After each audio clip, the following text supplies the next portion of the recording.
کہ بہت سے مدارس والوں نے خود بھی یوگا کیا، اپنے بچوں کو بھی اس کے اندر ملوث کر دیا، حالانکہ یہ عمل سراسر ناجائز ہے بلکہ حرام ہے۔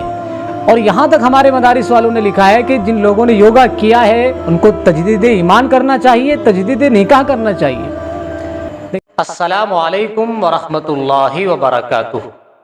ہمارے ملک میں 21 جون کو عالمی یوگا ڈے منایا گیا تھا، جس میں لوگوں نے خوب شرکت کی اور خوب تصویریں وائرل ہوئی، جن میں اسکول کے طلباء، کالجز کے طلباء، اسپتالوں کے اندر کام کرنے والے، دیگر محکموں میں، شعبوں میں کام کرنے والے اور راجنیتا، ان سب کی تصویریں خوب وائرل ہوئی۔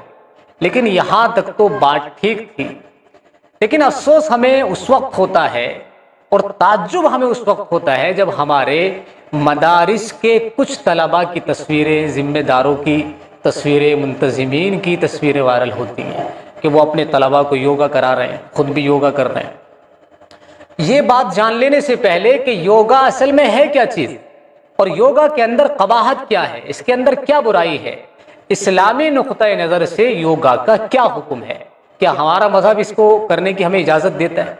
لیکن نہیں، ہمارے مدارس کے منتظمین اور ذمہ داروں کے دلوں میں، دماغ میں سرکار کا اس قدر خوف بیٹھ گیا ہے، اس قدر وہ خوف و ہراس کے عالم میں مبتلا ہیں کہ ان کی زبان ہلنے کو تیار نہیں، اور وہ نہیں چاہتے کہ کوئی بھی عمل ہم حکومت کے خلاف کرے، چاہے وہ ہمارے اسلام کے خلاف ہی کیوں نہ جاتا ہو۔ اس لیے دیکھنے میں آتا ہے ہماری یو پی کے مدارس کے اندر خاص طور سے کہ ذمہ دار اتنے زیادہ خوف زدہ ہو چکے ہیں حکومت سے کہ جب 15 اگست آتا ہے، 26 جنوری آتی ہے، تو 10 دن پہلے، 8 دن پہلے، 15 دن پہلے ہی جو ہے جھنڈے لگا دیے جاتے ہیں مدرسوں میں، کہیں ہمارے اوپر کوئی کارروائی نہ ہو جائے، کوئی ایکشن نہ لے لیا جائے، کوئی ہمارے اوپر اعتراض نہ کر دے، کوئی ہماری دیش بھکتی پر سوال نہ اٹھا دے، کوئی سوال نہ کر لے۔ یہ کیسا ڈر ہے، کیسا خوف ہے؟ آخر ہمارا جرم کیا ہے؟ مدرسہ چلا رہے ہیں، دین کی خدمت کر رہے ہیں، اور عوام چندہ دیتی ہے، اور عوام کے پیسے سے ہم عوام کے بچوں کو قرآن و حدیث کی، اپنے مذہب کی تعلیم دے رہے ہیں، جس کی ہمیں سنویدھان پوری اجازت دیتا ہے۔ یہ کسی طرح کا کوئی جرم نہیں، کوئی کالے کارنامے ہمارے نہیں ہیں، کوئی جرم ہم نے نہیں کیا ہے، لیکن اس کے باوجود بھی ذمہ دار پتہ نہیں کیوں خوف زدہ رہتے ہیں۔ کوئی سنگھی ٹائپ کا پترکار مدرسے میں پہنچ جائے، الٹے سیدھے سوال کرنے لگے تو سارے ہاتھ جوڑ کے اس کے سامنے گردن جھکائے کھڑے رہیں گے، زبان سے کچھ بولنے کی ان کی ہمت نہیں ہوتی، اور وہ جو چاہتا ہے بول کے جاتا ہے، جو چاہتا ہے زہر اگل کے جاتا ہے۔ حالانکہ جب تمہارا کوئی قصور نہیں ہے تو ان کو جواب کیوں نہیں دیتے؟ کیا وہ سرکار ہے، کوئی سرکاری آفیسر ہے، کوئی پولیس والا ہے، کوئی ڈی ایم ہے، کون ہے؟ پترکار ہی تو ہے۔ پترکار کا مطلب یہ نہیں ہوتا کہ وہ جو چاہے گا سوال پوچھے گا، وہ جب چاہے گا مدارس کے کردار پر کیچڑ اچھالے گا، ان کے چرتر کو جو ہے بھنگ کرنے کی کوشش کرے گا۔ وہ بھی سنویدھان کے دائرے میں رہ کر ہی سوال پوچھے گا نا۔ لیکن ہمارے مدارس کے اساتذہ اس طرح گونگے بن جاتے ہیں، بہرے بن جاتے ہیں اور نتمستک ہو جاتے ہیں ان کے سامنے، ایسا لگتا ہے کہ پتہ نہیں کتنا خوف ان پہ طاری ہو گیا ہے۔ اور یہی حال جو ہے عالمی یوگا ڈے کے دن دیکھنے کو ملا کہ بہت سے مدارس والوں نے خود بھی یوگا کیا، اپنے بچوں کو بھی اس کے اندر ملوث کر دیا، حالانکہ یہ عمل سراسر ناجائز ہے بلکہ حرام ہے۔ اور یہاں تک ہمارے مدارس والوں نے لکھا ہے کہ جن لوگوں نے یوگا کیا ہے ان کو تجدید ایمان کرنا چاہیے، تجدید نکاح کرنا چاہیے۔ دیکھیں، اس سلسلے میں ایک مشہور اسکالر ہیں یاسر ندیم الواجدی، آپ نے ان کا نام سنا ہوگا، بہت سی ویڈیوز آپ نے ان کی دیکھی ہوں گی۔ ان کا ایک ٹویٹ جو ہے وائرل ہو رہا ہے اس حوالے سے کہ یوگا ایک کفری عمل ہے، جو لوگ اس کو محض ایکسرسائز کہتے ہیں انہیں خواب خرگوش سے بیدار ہونا چاہیے۔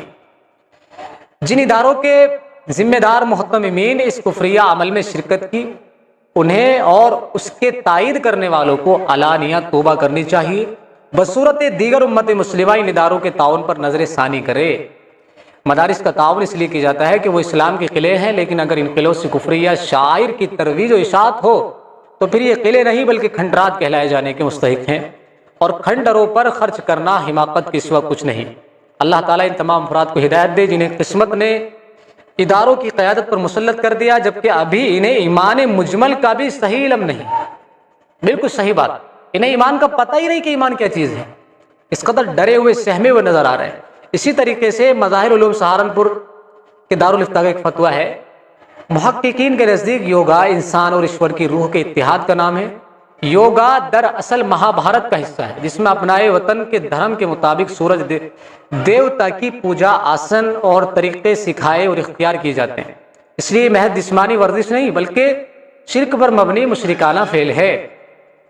ایسی صورت میں کسی ترجمان دیوبند کا یہ لکھنا کہ یہ نہ سمجھا جائے کہ یوگا خلاف اسلام ہے، بالکل نہیں، حالانکہ یہ سمجھنا شرعاً قطعاً بالکل غلط ہے کہ وہ اسلام کے خلاف نہیں ہے۔ اسی طرح کسی جمعیت کے صدروں یا کسی ادارے کے استاد کا خود یوگا کرنا یا اپنی قوم کو کرانا بے شک و شبہ دائرہ اسلام سے نکلنے کے مرادف اور قوم مسلم کو شرک کی نجاست کے گڑھے میں ڈھکیلنے کے مصداق ہے۔